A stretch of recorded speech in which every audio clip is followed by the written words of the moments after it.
우리 방송 청취자 여러분 안녕하십니까? 브라보 마이 라이프 고선미 인사드립니다. 행복한 아침입니다. 이런 말이 있습니다. 반복과 지루함은 동의어가 아니다. 여러분은 어떻게 생각하시나요? 반복은 내가 딛고 서 있는 이 자리를 더 견고하게 만들고요. 어제, 오늘, 내일, 모레 글피 켜켜이 쌓인 시간들로 우리는 점점 더 단단해질 것입니다. 나는 지금 무르익기 위한 축적의 시간을 지나는 중이다. 이렇게 생각해 보시는 거 어떨까요?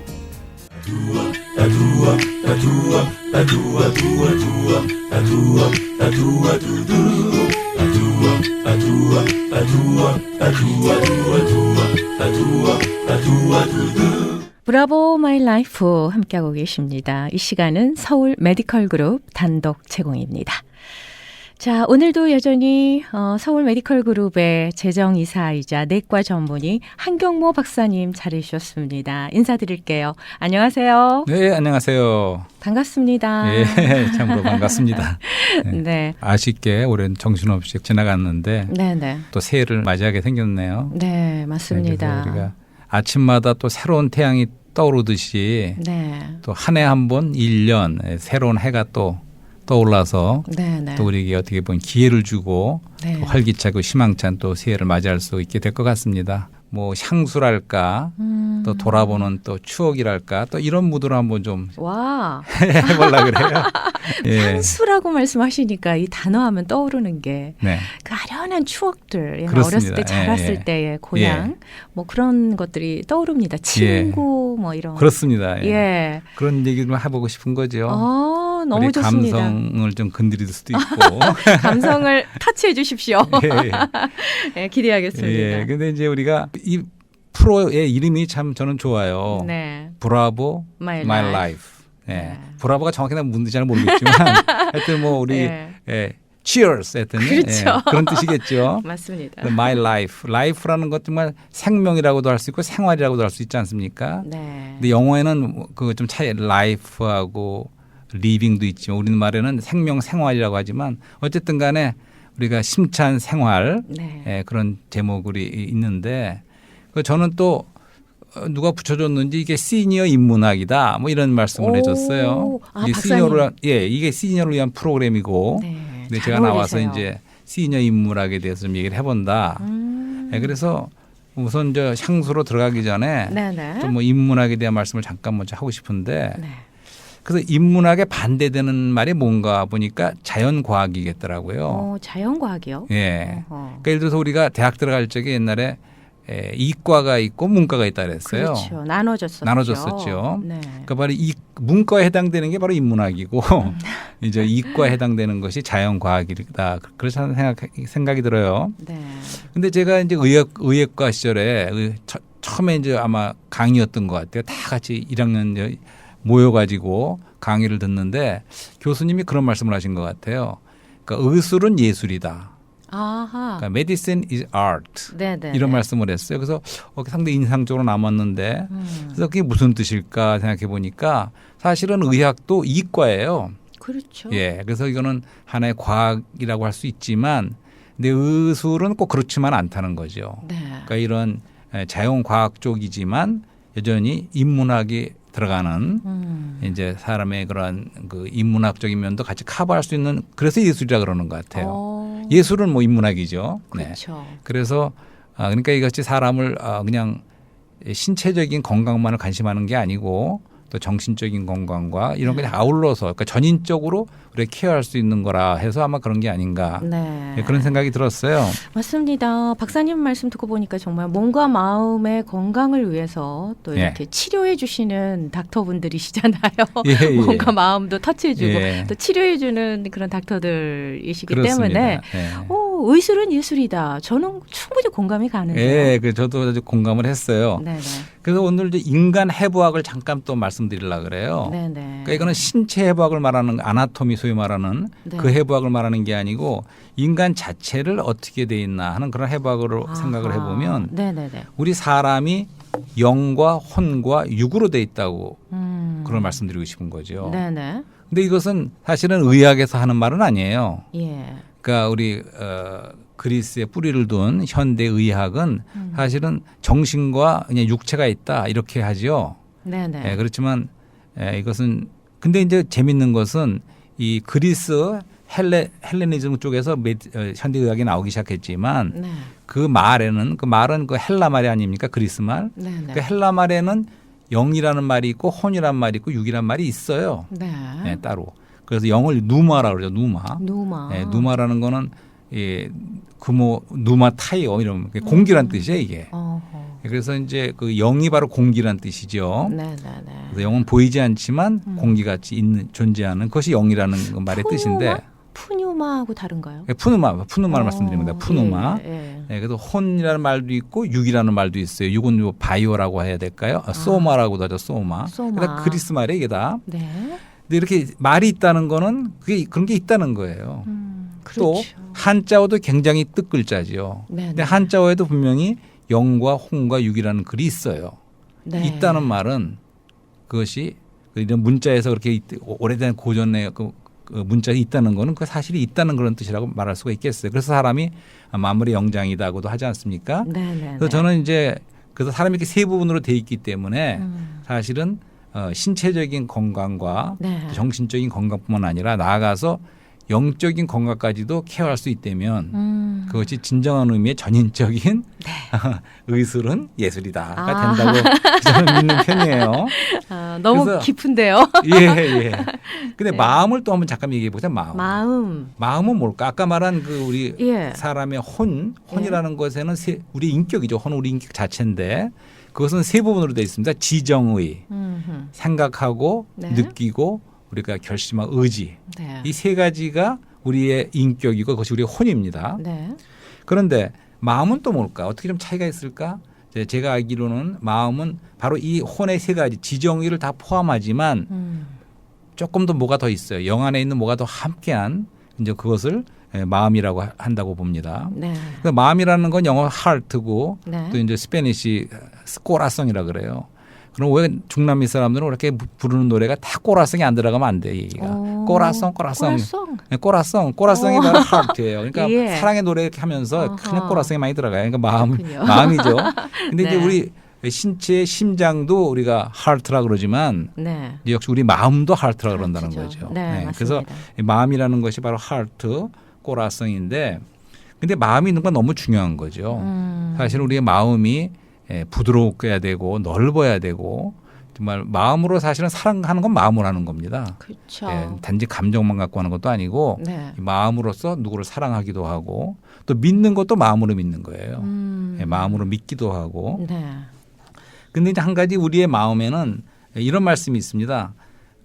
우리 하나님이 네. 우리 안에 영혼을 사모하는 마음을 두셨다. 이런 말씀이 구약 성경에 나와요. 예. 그러니까 우리 마음 안에는 영혼을 사모하는 마음도 있다는 거죠. 그렇죠. 그래서 우리가 그렇기 때문에 우리가 신체적으로 건강하게 됐고 또 우리의 지정의 그런 모든 요구가 다 채워질지라도 여전히 우리가 좀 배고프고 허전할 수가 있어요. 네네. 만족이 안 될 수가 있어요. 맞습니다. 그것은 우리의 또 영에도 만족이 필요하다는 것을 말해주는 거죠. 그렇죠.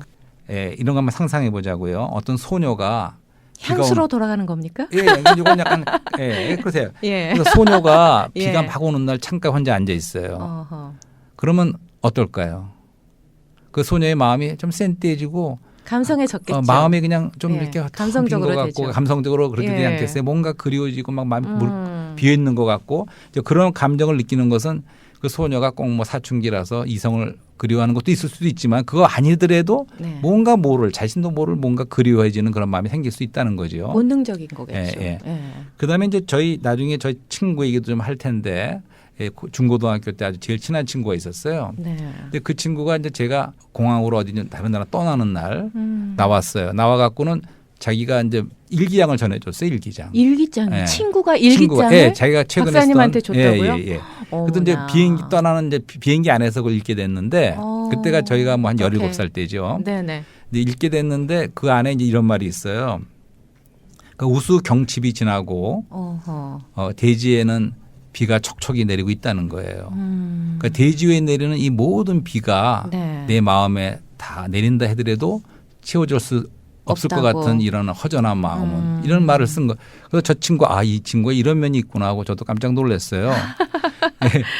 바로 그 친구도 이유를 알 수 없는 그러한 비 오는 날 자기가 허전하고 뭔가 비어 있는 그런 마음을 느꼈다는 거죠. 저는 수시로 느끼는데요, 박사님. 어떡하죠? 감수성이 예. 무엇으로도 채울 예. 수 없는 이 허전함. 허전한 자주 마음. 느끼는데 어떡하죠? 그래요? 그게 바로 우리가 하나님 우리 마음에 두신 예. 영혼을 사모하는 아하, 마음이다. 네. 그걸 말씀드리는 거죠. 그래서 우리가 자족과 자만을 좀 생각해 볼 수가 있어요. 자족. 자족이라는 거는 우리가 스스로 만족하는 거죠. 네. 그러니까 한 면에서는 우리는 자족해야 돼요. 네. 왜냐하면 특히 우리 미국에 살고 있는 우리로서는 미국이라는 나라가 얼마나 풍요롭고 또 우리에게 많은 것을 줄 수 있는 나라가 아닙니까? 세계 네. 1등 국가죠. 이런 데 사는 우리는 모든 면에서 정말 자족할 수 있어요. 하지만 또 한 면에서는 우리는 자만해서는 안 된다는 거죠. 네. 그러니까 내가 꽉 차 있다. 그러니까 배고프지도 않고 더 이상 찾는 것도 없어. 더 알고 싶은 것도 없어. 내가 다 알아. 아니면 내가 다 가졌어. 돈도 많고 알 것도 알고. 뭐 이런 식으로 자기가 스스로 꽉 찼다고 느끼는 그거는 자만이라는 거죠. 네. 그래서 그때 우리 그 시딩크 감독이 유명한 말을 했어요. 나는 여전히 배고프다. 오. 히딩크가 그런 말을 했어요. 그런 말을 했습니다. 그때 우리 4강에서 들어본 것 월드컵 같아요. 4강할 때 네, 쭉 네, 이기고 맞습니다. 올라갔지만 이제 네. 그런 말을 했어. 그래가지고 맞습니다. 모든 사람이 입에 회자되는 유명한 말씀이 됐죠. 네. 나는 여전히 배고프다. 또 이겨야 되겠다 이거죠. 네. 그리고 또 어떤 시인은 그 당시 그런 말씀도 했어요. 타는 목마름으로. 타는 목마름. 너무나 목이 말라서 뭔가를 갈구하는데 너무 목이 마르니까 타는 목마름이라고 그 시대의 아픔을 그렇게 노래한 시인도 있었습니다. 네. 그러니까 이제 사실 저도 오늘은 좀 그렇게 해보고 싶은 마음이 있는 거예요. 우리가 우리 듣는 우리 시니어 분들과 함께 네. 좀 우리가 우리 안에 좀 목마름을 좀 불러일으키고 싶은 거예요. 왜냐하면 우리가 표면적으로는 그런 거 없이 그냥 만족하는 것 같이 그렇게 살 수가 있어요. 그런 것을 모르고. 하지만 우리 안에는 사실은 우리도 알게 모르게 그런 그리움이 있고 네. 또 그런 것은 사실 우리가 좀 불러일으켜서 그렇지. 우리 안에는 사실은 목마름이 필요하다는 것이죠. 배고픔이 필요한 겁니다. 네. 네, 그래서 이제 향수병에 대해서 좀 말씀을 드리는데, 홈식. 그러니까 향수는 노스탈지아, 우리가 고향을 그리워하는 거죠. 네, 네. 근데 그것이 향수병이 됐어요. 저 같은 경우에. 박사님도 그 향수병에 좀 그런 힘든 그런 시기가 있었나요? 있었어요. 그래서 홈시크니스죠. 그러니까 우리가 뭐 누굴 사랑하는데 상사병이 걸릴 수 있듯이 네. 너무나 고향이 그리면 그것이 정말 향수병이 될 수가 있겠어요. 되죠. 저는 그런 것을 체험해봤습니다. 그렇군요. 그 얘기를 저 얘기를 잠깐 하는데 네네네. 저는 17살 때 고등학교 3학년 다니다가 네. 온 가족 이민으로 남미 브라질로 이민을 떠났습니다. 온 가족이. 1971년도에요. 네네네. 이민을 떠났는데 그 당시에 그 이민은 지금하고 달라요. 첫째. 그때 저희는 이제 김포공항에 나와갖고 온 친척과 친구들이 나와서 그 위에서 막 손을 흔들고 눈물을 흔들면서 해서 이제 풍경을 눈에 담아두려고 노력하고 고국을 떠납니다. 그래갖고 이제 어떻게? 그래서 출입까지 걸어서 김포공항에서 아주 그때나 굉장히 좀 빈약했죠 공항도. 거기서 출입으로 올라서 이제 떠나는 거예요. 그때 프로피라 비행기 칼 비행기를 타고 먼저 동경까지 가서 거기서 제트 비행기 바리그라는 이제 브라질 국적기를 타고 거기서 LA를 거쳐서 잠깐 스탑했다가 그다음에 이제 브라질로 갔습니다. 성파울로라는 곳으로 이제 이민을 떠났죠. 그렇게 이민을 떠났어요. 그러고 나니까 그때는 이제 한 번 가면 돌아오지 못한다고 생각하는 경우도 있어요. 쉽게 돌아올 수가 없어요. 그때만 해도. 뭐 전화로 막 통하는 때도 아니에요. 그렇기 때문에 이제 그때 한참 감수성이 예민한 나이에 그러고 나니까 친구들은 그 다음에 바로 이제 대학 다 들어갔죠. 그렇죠. 그러니까 대학 들어가니까 뭐 미팅을 한다든가 뭐 그렇게 막 만나고 그런데 이제 그런 편지를 많이 보내줬어요. 그 당시에. 그래서 편지만 받으면서 혼자 나는 이제 그리워하는 거죠. 세상에. 네. 그렇기 때문에 얼마나 가고 싶고 친구들도 보고 싶고 그것이 하나의 병처럼 느껴지는 그런 것을 알아봤는데 그것이 한 1년 가더라고요. 진짜 심한 향수병은. 네. 아니 근데 17살에 이민을 하셨으면 굉장히 늦은 나이잖아요. 네. 그래서 뭐 한국에서 얼마나 힘드셨어요? 아니 뭐 꼭 힘든 것만은 아니고. 그 당시에 뭐 영어는 따로 뭐 다 잘 하셨나 봐요. 한국에서. 영어도 공부를 많이 하셨나 봐요. 영어 좀 배웠지만 이제 그 나라 말이 포르투게스예요. 포르투갈. 포르투갈 말을 이제 모르죠. 그거 어떻게 해요? 이제 가서 배우는 거죠, 뭐. 어머나. 그래갖고 세상에. 어쨌든 거기서 뭐 몇 년 후에 이제 국가대학을 들어가서 이제 브라질에서 국가대학을 좀 나왔고 네. 그랬는데 한 10년을 브라질 살았습니다. 와. 그러고 이제 다시 미국으로 재이민을 했죠. 와. 근데 이제 브라질이라는 나라는 네. 하늘에 남십자성이 있어요. 예. 남십자성. 우리가 남십자성? 남십자성 그런 노래도 있지 않습니까? 음. 북반구에는 이제 북두칠성과 이런 게 있죠. 네. 그렇지만 남반구에는 남십자성이라는 꾸루제로도 술이라는 그런 별도 있는. 네. 그러니까 지구 정반대예요. 아하. 그러니까 이제 서울에서 이렇게 지구 반대로 막 뚫고 들어가면 파라과이인가가 나온대요. 그러니까 비행기를 타고 성파울에서 12시간을 날라와야 로스앤젤레스 오고 네네네. 또 로스앤젤레스 12시간을 날라가 서울에까지 가지 않습니까? 그렇군요. 그러니까 지구 정반대에 있는 그런 나라였죠. 네. 그러니까 그렇게 멀기 때문에 더 그리운 거죠. 갈 수가 없기 때문에. 그렇죠. 그래서 이제 향수병을 많이 알았죠. 그 나이에. 거기서 10년 사셨다고요? 네, 10년 살았습니다. 와. 그럼 거기는 뭐가 가장 기억에 남나요? 지금 하여튼 기억해 보셨을 때. 하여튼 제2의 고향이죠. 예. 네, 그 나라 사람들도 굉장히 친절하고 또 그 나라 자체가 정말 기억이 많이 나고 음식도 맛있고 거기서 공부를 하셨으니까요. 그렇죠. 그 의대를 나라 말로 공부하셨잖아요. 그 포르투게스로 와. 어렵게 공부를 했죠. 네네네. 자, 그런데 이제 70년대 초죠. 71년대 70년대 갔을 적에 네네. 이제 우리나라보다 그 당시에 많이 선진국이었어요, 브라질이. 그러니까 예를 들면 우리나라 그 당시에 13층인가 시민회관인가 하는 게 제일 높았어요, 서울에서. 네네네. 71년도 당시에. 네네네. 근데 성파울에 가니까 뭐 20몇 층짜리 그냥 큰 건물들이 그냥 번화가에는 그냥 수두룩하고 네네. 그 중산층에서 다들 복스바겐 한 대씩은 갖고 있었어요. 네. 자가용이 그 당시에. 오. 예, 그 정도로 우리보다 앞섰죠, 그 당시만 해도. 네네. 예, 그리고 거기서 이제 차를 타고 1시간 거리에 있는 버스를 타고 갔지 처음에. 이제 산토스라는 산토스. 항구가 도시가 있는데 그 옆에 아름다운 그 해변 그 리조트 마을이 있어요. 거기 갔을 때 너무나 놀랐어요. 너무 아름다워서. 아름다워서요. 그러니까 이제 하와이 같다고 할까 이제 그런 모든 풍경도 그렇군요. 있지만 이제 그 해변에는 산토스 한번 인공으로 만든 이렇게 아름다운 밑에 까는 거 있지 않습니까? 그런 예. 길이 다 모자이크로 돼 있고 그러니까 너무나 깨끗이 정돈돼 있는 그런 천국 같은 그러한 또 항구 도시도 가봤고 네. 그러니까 보면 자연은 보면 이 자연적인 것과 그다음에 인공적인 게 가미되는 것이 더 아름다운 것 같아요. 어디나 이제 예를 들어서 우리 여기 캘리포니아 해안도 아름답다고 하지만 네. 이태리 유명한 그런 해안을 가보면 거기는 또 빨간색 지붕에 그런 집들이 보여요. 네. 그러니까 아름다운 바다 절벽과 그런 게 어울려졌을 때 더 아름다운 것 같아요. 그쵸, 마찬가지로 아름. 예, 브라질은 그렇게 인공적인 것도 아름답게 만들어 놓고 또 자연 자체도 아름답고 그래서 네. 많이 생각이 나죠. 그렇군요. 그래서 바로 성파울 그리고 이제 지금 생각해 보니까 저는 그러니까 라틴 문화에 접해 본 거예요. 네. 그다음에 그렇죠. 예. 그 성파울이라는 도시도 마찬가지. 나중에 유럽을 가보고 그다음에 같은 포르투게스를 쓰는 마카오라든가 이런 데 가보니까 상당히 같아요. 비슷해요. 그러니까 유럽의 모든 타운을 가보면 스페인 같은 데가 더 그렇겠죠.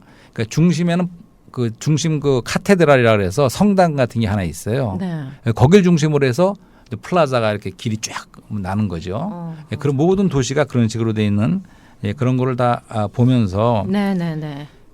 그래서 이제 그 당시에 대학교 1학년 때인가 그러니까 이제 저는 그런 컴플렉스랄까 약간 아쉬움이 있었어요. 왜냐하면 한국에서 친구들 같이 대학생활을 못하고 네. 이제 혼자 있으니까 그 그러니까요. 외롭고 그냥 그것이 그런 거죠. 와, 향수병이죠. 네, 그래서 네. 철학은 사람을 우리 이해하고 하는데 정말 철학에 대해서 관심이 생기기 시작했는데 네. 그 당시에 이제 한국의 어떤 대학에서 나온 철학 개론이라는 책을 손에 어떻게 쥐게 됐어요. 어허. 그래서 철학이 무엇인가 이런 걸 간단하게 잘 설명해 줬는데 네네. 그래서 지금 여러 가지 대여섯 가지 철학을 하게 되는 이유랄까 이런 걸 설명한 게 있는데 한 두 가지 정도가 여전히 생각이 납니다. 그 중에 한 가지는 이제 사람이 철학을 하게 되는 것은 자기 자신 안으로 파고든다는 거예요. 네. 마치 뱀이 이렇게 또아리를 들듯이 네. 자기 안으로 계속 파고든다는 거예요. 꼬리에 꼬리를 물고. 예, 그러겠죠. 자기 생각 안으로. 네, 예. 그래서 데카르트라는 사람도 그러지 않았습니까? 나는 생각한다. 생각한다. 고로 존재한다. 이런 식으로 자기 자신 안으로 이렇게 파고들고 생각하는 이제 그것이 철학을 하게 되는 것이다. 이런 네. 말이 있었고. 근데 두 번째로는 이제 구계자라는 말을 하더라고요. 구계자 예. 무슨 뜻인가요? 그러니까 대중과 함께 그냥 쓸려갈 적에 그런 사람은 철학하는 게 아니에요. 근데 친구들이 다 같이 10명이 노는데 거기 한 명의 소년이 따로 떨어져 앉아갖고 뭔가 혼자 골똘하게 외톨이로? 생각해요. 그렇죠. 외톨이죠. 네. 구계자고 이방인이죠. 그 사람이. 이제 그랬을 적에 뭐 사는 것은 무엇이고 나는 무엇인가 이런 철학에 대해서 더 생각할 수 있게 된다는 네. 이제 그것이 여전히 기억에 남습니다. 어허. 그래서 저도 이제 그 당시에 그 성펄이라는 시가 굉장히 커요. 거기서 한 번은 이유도 없이 버스를 타고 종점까지 1시간이나 가봤어요. 네. 그 종점에는 나를 아는 사람도 아무도 없고 그런 데까지 그냥 가봤어요. 그냥 버스 타고요. 예, 버스 타고. 어. 또 한 번은 그 20대지요. 이제 리오데자네이루를 이제 여행했습니다. 혼자서. 20대 청춘을 다 그곳에 그곳에 보냈죠. 보내셨네요. 네. 그래서 리오데자네이루는 뭐 브라질에서. 말할 수 없이 아름다운 정말 네. 미항이죠. 아하. 이제 거기서 이제 다시 돌아올 시간이 한 5시간인가 남아서 네. 리오데자네이루 꽃바카바나라는 제일 대표적인 해변에서 이제 해변에 누워서 네. 이제 그러다 잠이 들었어요. 잠이 들어서 갖고 몇 시간이다 저절로 깼는데 깨고 나니까 도대체 멍한 거예요. 내가 누군지, 지금 여기가 어딘지, 나는 누구인가. 내가 누구인가, 어디 와 있는 건지, 이게 현실인지. 철학적인 질문을 막 아니, 마구마구 그러니까 던지시는 한순간에 멍해서 알 수가 없는 뭐 그런 체험도. 진짜로 몰라서. 예, 그러니까 잠깐 동안 그렇고 경험해 보신 분들이 많이 있을 거예요. 예. 그런 것을 해봤다니. 그러니까 그만큼 이제 우리가 여행을 할 적에는 예. 매일같이 하는 생활에서 벗어나서 좀 이렇게 구계자적인 입장에서 아하. 떨어져 볼 수가 있다는 겁니다. 네. 그래서 그럴 적에 이제 우리는 정말 좀 생각을 해볼 수 있는 기회가 된다는 거예요. 멈췄을 적에 우리가 보이는 것들이 있다는 말씀도 있듯이 아하. 좀 이렇게 멈춰서고 매일의 생활에서 단지 채바퀴 도는 생활에서 벗어나서 네. 좀 그런 걸 생각해 보는 기회가 됐다는 거죠. 멈추면 비로소 보인다. 예, 책 맞습니다. 제목처럼. 예, 그래서 지금 사실 코로나 사태이기 때문에 네. 많은 분들이 뭐 여행 좋은 거 모르나? 근데 지금 여행을 못 떠나고 지금 갇혀 있다시피. 저는 너무 좋은데요. 이 근데 말씀만 그게 들어도. 답답하게 느끼는 분이 많지요. 그래서 사실 이제 저 이 쌍파울 얘기 말씀하셨잖아요. 네. 제가 이제 한국에 있을 때 레스토랑 경양식집 이름이 쌍파울이었거든요. 그러셨군요. 예, 현대아파트 예. 거 바로 옆에 그 경양식집이 있는데 저는 그곳에서 친구들 만나면서 많은 아, 추억이 그래요? 있거든요. 그래서 그 생각이 뭔가 잠깐 나네요. 브라질이라는 말 자체가 예. 뭐 삼바, 쌍파울. 브라질, 쌍파 이런 말 자체가 예, 예. 우리에게 뭔가 꿈을 주는 그런 게 있어요. 네, 그런 것 정말. 같아요. 자, 예. 향수 하시니까 예, 예. 저는 그 이동원의 향수 노래 예, 있지 예. 않습니까? 정지용 시인의 시죠. 그 향수가 생각이 나네요. 오케이. 인터뷰 끝나고 한번 들어야겠어요. 그, 향수 저도 좋아하는 그 이동훈과 박인수 그게 예, 아주 맞습니다. 굉장히 좋은 그런 여기다 틀어주시면- 적어놔야겠네요. 들어주시면 좋겠고 네. 그러니까 이제 우리가 그렇게 구계자의 입장을 취해보는 것은 네. 이제 우리가 참다운 위로를 위해서 좀 외로워질 필요가 있다는 얘기죠. 근데 고독을 그게 쉽지가 즐겨라. 않아요. 네, 그게 쉽지 않습니다. 그래서 저희도 이제 같은 의사 동료들과 유럽을 여행한 일도 있고 했지만 네. 그런 곳에서도 나도 좀 떨어져서 한번 좀 외롭게 뭔가 유럽의 그런 분위기 속에서 네. 그러고 싶지만 그게 안 돼요. 사실은 쉽지는 그렇죠. 않습니다. 예. 하지만 그것도 정말 필요하다는 거죠. 그래서 이제는 조금 더 뭐 문명적이라고 할 수 있는 얘기도 좀 드려보려고 그래요. 네.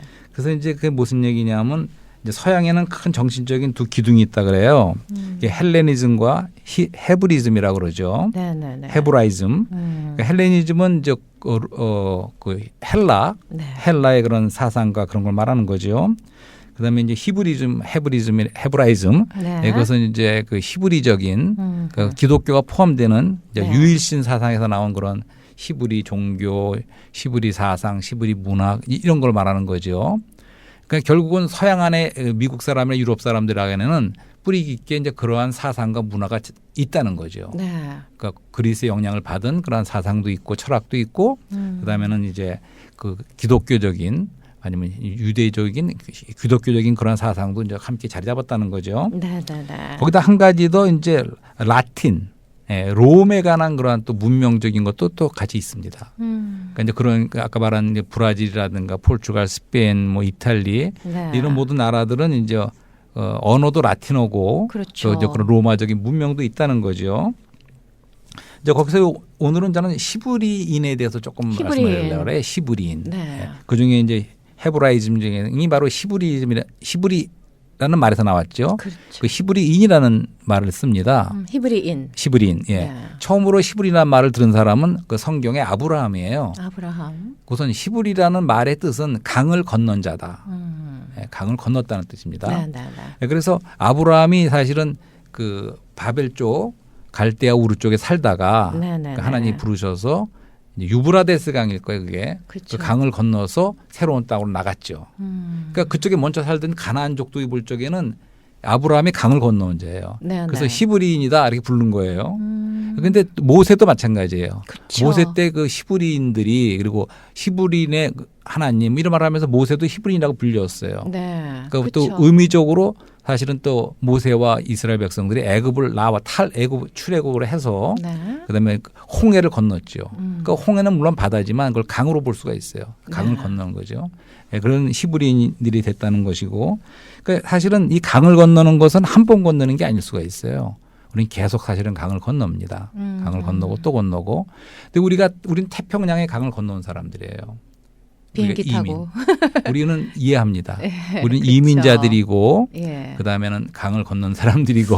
그런 그래서 의미에서 정말 예. 그렇네요. 예, 그래서 우리는 사실은 모든 우리 이민 온 우리 여기 살고 있는 우리 한국의 이민자들은 이민자들은 예. 우리가 구계자의 어떠함을 좀 이해할 수 있고, 그러니까 이곳이 내 땅이 아니고 예. 우리는 내 고향이 있어.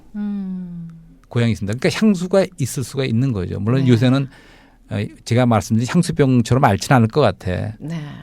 최근에 이민 온 분들은 세상이 많이 달라졌지만, 연세가 좀 있으신 분들은 예, 물론 네, 예, 향수병이 시니어들 분들은 더 그런 걸 깊습니다. 느끼실 거예요. 그러니까 그렇죠. 향수병도 있고 우리가 이민자라는 게 어떠한 것을 이해한 거죠. 그런 네. 의미에서는 우리는 또 강을 건너온 자라는 거죠. 네. 그래서 우리가 세계화가 돼서 이제는 사실 세계가 하나가 돼서 빨리 왔다 갔다 할 수 있는 그런 때에 살고 있죠. 네. 예, 그렇지만 우리가 또 코로나 사태를 지나면서 이제 그 신조어가 말해주듯이 소셜 디스탄싱, 네. 우리가 서로 멀어졌어요. 그렇죠. 그다음에 이제 비대면 사회가 말해주는 것처럼 이렇게 우리가 배리어 막았습니다. 우리가 서로를 그렇습니다. 차단하는 거예요. 그렇죠. 그다음에 이제 병이 걸리면 격리를 시켜. 쿼런틴이라고 의학적인 용어가 있는데 네. 우리 격리시키는 건 소외되고 갇히는 거예요, 외롭게. 그러니까요. 그러니까 다 이런 의미들이 있지요. 네. 그렇지만 우리가 사실 필요한 거는 관계성에서는 더 가까워져야 되고, 맞습니다. 우리가 차별하고 차단하는 것이 아니라 우리 열고 함께 네. 교류해야 되는 것이고, 그렇죠. 또 우리가 갇히는 것이 아니고 함께 참여하고 뛰어드는 그런 게 사실 필요한 거죠. 그렇죠. 이제 그런 의미로 볼 적에 우리가 어떠한 그 히브리인은 강을 건넜다는 듯이 우리가 그런 어떠한 강을 건널 필요가 있다는 거죠. 제가 지진을 경험해 봤어요. 1900 어디에서요? LA에서죠. LA에서죠. 예, 그때가 언제죠? 1900 노스리 지진 말씀하시는 거죠? 예, 노스리 지진. 예, 거의 이제 그때 계셨군요. 예. 계셨겠네요. 정말. 예, 1991년인가. 저는 미국에 없었거든요. 그러셨군요. 그 근데 당시에. 제가 산 곳이 바로 노스리지였어요. 어머. 예, 그래서 막 한 40초를 너무 흔들려서 네. 옆에 있는 아이들에게 가볼 수도 없을 정도로 네. 심하게 흔들리는 걸 직접 체험했는데 그때 한 가지 느낀 것은 우리가 살고 있는 이 땅도 단단한 반석은 아닐 수 있구나. 네. 그 흔들렸을 적에는 네. 여기 이렇게 흔들릴 수가 있는 거라는 걸 느껴봤어요. 그렇군요. 그래서 결론적으로 우리가 이제 오늘은 또 여행을 떠나고 향수를 얘기해보고 했는데 네네네. 이제 우리가 진정한 의미에서의 강을 건너야 된다는 걸 이제 말씀드리는 거죠. 네. 그러니까 우리가 인간 한계로부터 맞습니다. 예, 또 예. 미래의 희망의 강으로 건너 나가고 네. 또 시간의 강을 통해서 영혼으로 나아가고 또 현실의 강에서 꿈으로 나아가고 그리고 공허하고 허무한 이런 데서 참 충만한 만족을 느낄 수 있는 데로 나아갈 수 있고 네. 그러니까 우리가 눈에 보이는 곳과 눈에 안 보이는 게 있지 않습니까? 그렇죠. 그러니까 눈에 보이는 것이 사실은 실제예요. 근데 여기 코로나를 겪어보니까 네. 눈에 보이는 보이는 것 비본질적인 것이고 진짜 필요한 본질적인 게 따로 있다는 걸 우리가 느꼈어요. 아하. 그러니까 우리가 이러한 눈에 보이는 것으로부터 네. 눈에 안 보이지만 참다운 실제로 또 강을 건너 나아가는 우리가 한번 다 같이 강을 건너가자는 말씀을 드리면서 네. 예, 그래서 또 고맙습니다. 예. 자, 오늘 이렇게 향수라는 주제로 이렇게 말씀을 해주시면서 꼭 여행한 것 같은 그런 기분이 들었어요. 네. 그래서 그래서 앞으로도 기회가 되면 예. 여행 예약을 좀 많이 하고 싶어요. 그러게요. 네. 박사님이 그 브라질로 처음 이민 가셨다는 얘기는 또 이 시간을 통해서 처음 알았지 않습니까? 참 재밌네요. 자, 오늘도 우리 한인 커뮤니티의 꿈과 행복을 위해서 서울 메디컬 그룹의 재정이사이자 또 내과 전문의 한경모 박사님께서 재밌는 이야기 함께 해주셨습니다. 고맙습니다. 네, 감사합니다. 새해 복 많이 받으세요. 새해 복 많이 받으세요.